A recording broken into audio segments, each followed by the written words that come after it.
Welcome to Studio 5. This first conversation just might catch you off guard a little bit. After all, you get to a certain point in your life and you think, hey, I've pretty much got myself figured out. You're set, you're established, you're comfortable with who you are.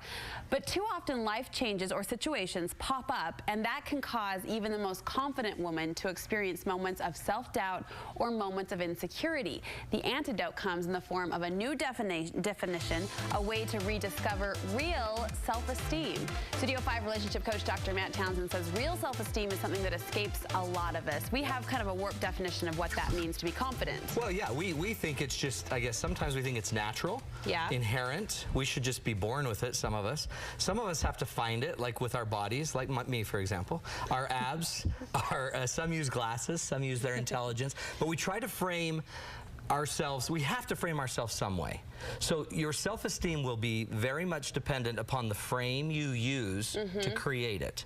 Okay. Make sense? Yes. So I want to teach something I learned that is one of the biggest differences I've seen in all relationships and life is if we can just figure out where our real self-esteem comes from, our true real self-esteem, the self-esteem that will last the test of time. Because if we're rooted in that good self-confidence, that good self-esteem, what will that do for us in our relationships and in our life? Because I think a lot of times we attach self-esteem to like the teenage mindset. Like we want to be confident, but it really plays out as you get older too. Every decision you make, every choice you make, every person you meet, every hardship you face is going to have to deal, your self-esteem, your sense of self-worth will have to deal with that. So if it's not framed appropriately, if the house is not built upon a rock, it's going to have problems, okay? So one of the first rules I teach is we have to figure out the self that we're trying to esteem.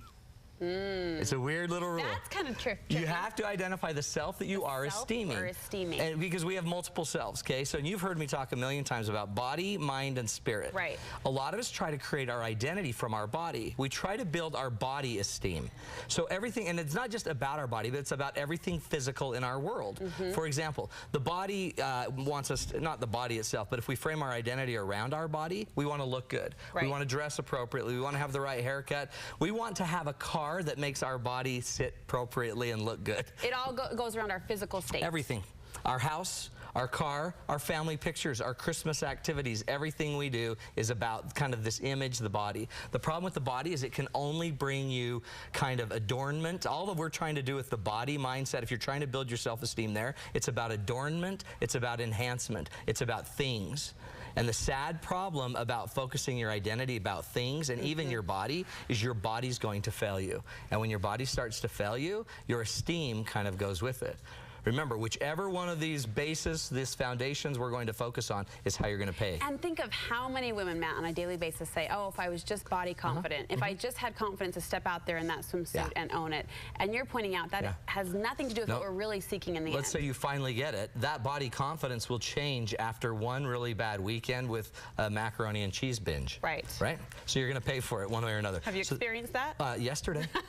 So the next one is mind. So mind is different because the mind's job isn't to adorn you. Okay. Sometimes the mind's job is just to hide and to conceal things. So the mind is how you think. The mind kind of works not with chemistry as much, but with thoughts. And it conceals you, and it also has a main goal of comparing you. In the mind, you're only as good as your last comparison. And the problem with that is everyone will eventually compare better than you. You're only as good as your last comparison. I love that. So the mind is constantly trying to make you better through comparison. It's going to eventually leave you hanging. The mind is where we start saying, oh, that's a pretty shirt. I have one, but I like the color of mine better. So all of a sudden I made a comparison, so now I'm better. The problem is tomorrow there's another shirt, there's another problem. It's a constant one-up, whether you're putting yourself on top or on bottom of that comparison. You're not going to last with the body or the mind kind of approach. The last approach you always hear me talk about is the spirit, which could be the essence, it could be who you are, your core, your identity. But the spirit is really, I believe, your most natural state. I personally believe you've lived longer as a spirit than you've ever lived as a body or a mind. Right? So your spirit is pretty powerful. We just don't tune into it. But the spirit doesn't have a need to compare because the spirit knows that this isn't a competition. The spirit knows that you're my sister, I'm your brother, we can hang out and be friends. And it doesn't have to be religious. You can go out to nature and just sit there in a desert and in silence feel peace and not need to compare and not need to, you know, compete against everything in the desert. You're not there to beat the desert. You can just feel peace. So I want you to figure out how you find the vision. I want you to have a vision activity. So this is what I put together for all the viewers. I want you to go through some thoughts and just notice. For example, imagine you're in the middle of the night. You always hear me use this example. I love and you're holding a baby and you're rocking your baby in the middle of the night. In the middle of the night, at first the body might get involved because you're exhausted. The mind might get involved because you're thinking, why isn't your husband up? But your spirit eventually can settle in and just go silent and just feel peace and incredible gratitude and love for this child. You can get there like that. Essence or spirit is the greatest way to find your identity, because then my spirit can always appreciate a child's spirit, even if the child's a problem. Another example is, what if, think of your funeral. Think of everybody gathering around your casket as they're closing your casket. What do you want being said? Think about you accompanying somebody as they're lying in bed dying, and you're holding their hand. What do you want to be going through your head? Oh man, her hair looks horrible. That's the body mentality. Or the mind, like, I should have been a better daughter. I should have been a better daughter. Or just the ability to sit with this person and feel the spirit of it. Now, the power is when you get your identity from being able to sit in silence and feel that you're worth it and you're valuable. When you can actually do that, which is, by the way, what Buddha, what Christ, what Gandhi, what Mother Teresa, what every major world leader, major thinker has taught us. There's peace in the silence. How do you root into those moments that you described on more of a daily basis, right? So those are big moments, the those funeral. Are huge. So those, by the way, I want you to just conceive of those ideas and get the feeling of it. And then once you get good at the feeling of it, I just want you to start noticing when you're not feeling it. So all of a sudden, when you're caught up in not feeling that peace that you feel when you're in nature, or that peace when you're tucking your child into bed, if you're not feeling that peace, you, I guarantee, are in one other source of esteem. You're in the body or the mind. Every single time. And once you notice that, all I need you to do is notice it.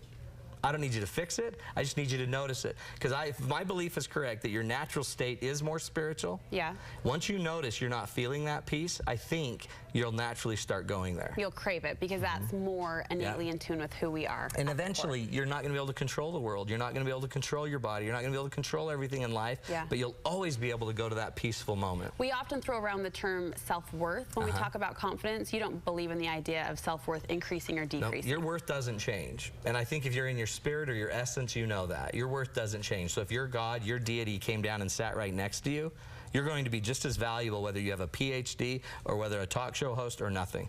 They're going to love you, you know, regardless. So the only person that believes our self-worth changes is our mind and our body. Our spirit doesn't believe it. So if you get into your spirit, you're already identifying with something that will not change. Your worth doesn't change. Got to get into our spirit on a more daily basis. That is the key. Thank you for that. Thank you, Big life lesson to kick off our week. And people in St. George are going to be celebrating because somebody's coming your way. We're having a party Saturday the 18th. We're teaching real communication. You go 11 o'clock to 4 o'clock. We're going to teach couples how to talk. If you register at realcommunicationworkshop.com before April 1st, boom, discount, $199. You're going to learn the skills, the tools to talk through the most difficult subjects. And I know you get emails because we get a lot of emails from our St. George friends saying, when is Matt coming to St. George? Well, here he comes. Here he comes. So don't disappoint. Everybody come. You come on down. I'll be back with a tan. Bring him a swig cookie. Yes, and a drink. The Dirty Diet Coke. Thank you so much. Thanks. Coming up next, the